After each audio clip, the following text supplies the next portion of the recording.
Hare Krishna, everyone. Welcome back to the daily readings of Srila Prabhupada's books here in Wisteria Cottage in Hode Farm in the Netherlands of southern England, in between Canterbury and Folkestone. And it's a very nice place. We renamed it Wisteria College because there's a lot of learning going on over here from the Srimad-Bhagavatam. And we're sitting with Bhakta Paul, Bhakta Mark, Shamagori, and Bhakta Matt, and about to launch into the Srimad-Bhagavatam. But first let's hear the prayer, famous prayer now, of Sanatana Goswami. It wasn't so well known, but it's getting to be well known from these readings every night. People all over the world are getting to know this prayer. And if we analyze the prayer before we hear the Bhagavatam, it'll help us go deeper, no doubt. So it goes like this. Sarva Shastabdi Piyusha Sarva Vedaika Satpala Sarva Siddhanta Ratnadya Sarva Lokaika Drikprada. O nectar from the ocean of all scriptures, singular fruit of all the Vedas, rich mine of the precious gems of all conclusive truths, you are the only giver of sight to all the worlds. Sarva Bhagavata Prana Srimad-Bhagavata Prabho Kalidwandodita Ditya Sri Krishna Parivartita.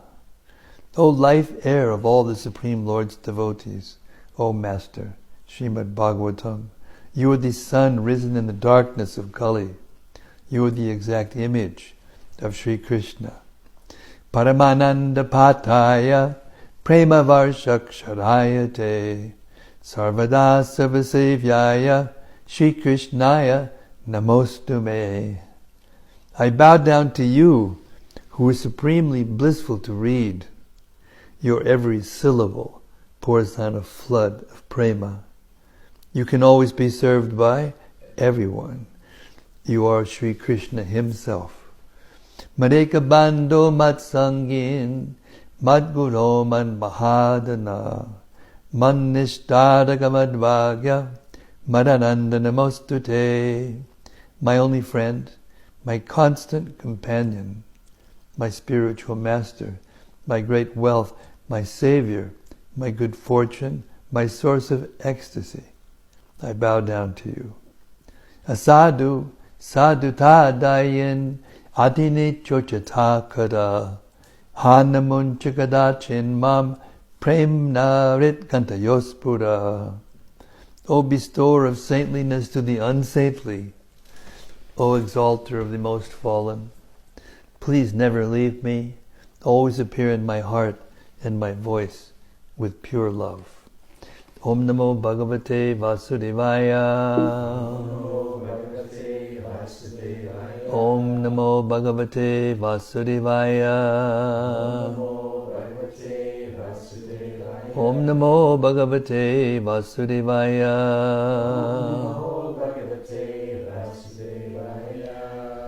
So, we've reached the 27th chapter of the third canto of Srimad-Bhagavatam, and Kapila Deva is explaining to his mother, Devahuti, the creation of the universe, the analysis of the elements of creation, what their functions are, how it's working, how it was all created from the beginning, and our relationship to everything. So right in the middle, we'll just start from text 15. The living entity can vividly feel his existence as the seer, but because of the disappearance of the ego during the state of deep sleep, he falsely takes himself to be lost, like a man who has lost his fortune and feels distressed, thinking himself to be lost. Purport. Only in ignorance does a living entity think that he is lost. If by attainment of knowledge he comes to the real position of his eternal existence, he knows that he is not lost. An appropriate example is mentioned herein. Nashta vita ivaturaha. A person who has lost a great sum of money may think that he is lost, but actually he is not lost, only his money is lost. But due to his absorption in the money or identification with the money, he thinks that he is lost. This is not just theoretical. You know, in the Great Depression in America, these big guys who lost everything in the stock market, they were jumping out of buildings. Literally. Yeah. Similarly, when we falsely identify with matter as our field of activities, we think that we are lost, although actually we're not. As soon as a person is awakened to the pure knowledge of understanding that he is an eternal servitor of the Lord, his own real position is revived. A living entity can never be lost. When one forgets his identity in deep sleep, he becomes absorbed in dreams, and he may think himself a different person, or may think himself lost, but actually his identity is intact. This concept of being lost is due to false ego, and it continues as long as one is not awakened to the sense of his existence as an eternal servitor of the Lord. The Mayavadi philosophers' concept of becoming one with the Supreme Lord is another symptom of being lost in false ego. One may falsely claim that he is the Supreme Lord, but actually he is not. This is the last snare of Maya's influence upon the living entity. To think oneself equal with the Supreme Lord, or to think oneself to be the Supreme Lord himself, is due to false ego. Text 16. When, by mature understanding, one can realize his individuality, then the situation he accepts under false ego becomes manifest to him. Purport. The Mayavadi philosopher's position is that at the ultimate issue, the individual is lost. Everything becomes one, and there is no distinction between the knower, the knowable, and knowledge. But by minute analysis, we can see that this is not correct. Individuality is never lost, even when one thinks that the three different principles, namely the knower, the knowable, and knowledge, are amalgamated or merged into one. The very concept that the three merge into one is another form of knowledge.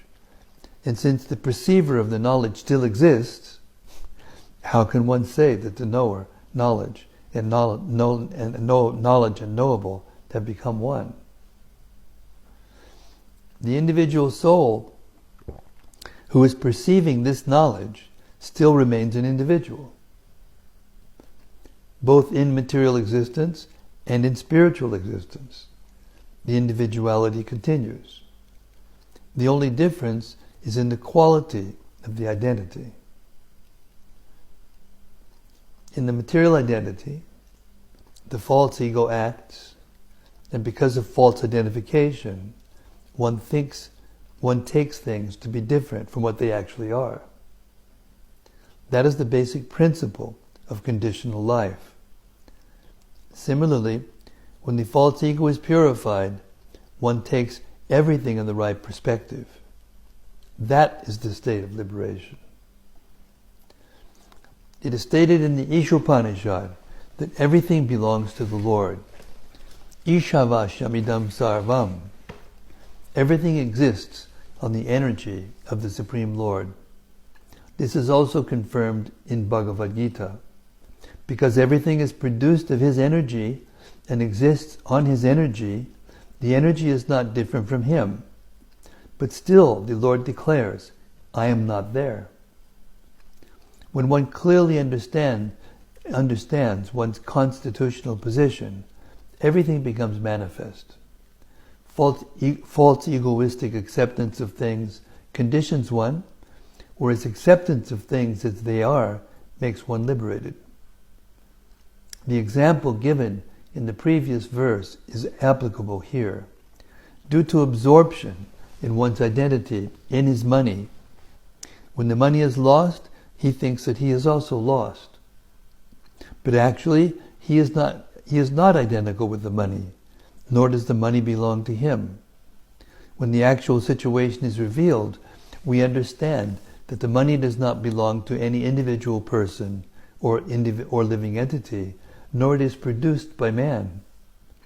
Ultimately, the money is the property of the Supreme Lord, and there is no question of its being lost. But as long as one falsely thinks, I am the enjoyer, or I am the Lord, this concept of life continues, and one remains conditioned. As soon as this false ego is eliminated, one is liberated. As confirmed in the Bhagavatam, situation in one's real constitutional position is called mukti, or liberation. Text 17.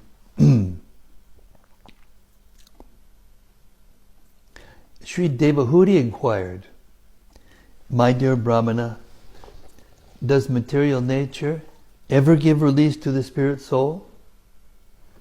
Since one is attracted to the other eternally, how is their separation possible?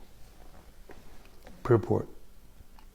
Devahuti, the mother of Kapila Deva, here makes her first inquiry. Although one may understand that spirit, soul, and matter are different, their actual separation is not possible, either by philosophical speculation or by proper understanding. The spirit soul is the marginal potency of the Supreme Lord, and matter is the external potency of the Lord. The two eternal potencies have somehow or other been combined, and since it is so difficult to separate one from the other, how is it possible for the individual soul to become liberated? By practical experience, one can see that when the soul is separated from the body has no real existence. And when the body is separated from the soul, one cannot perceive the existence of the soul. As long as the soul and the body are combined, we can understand that there is life.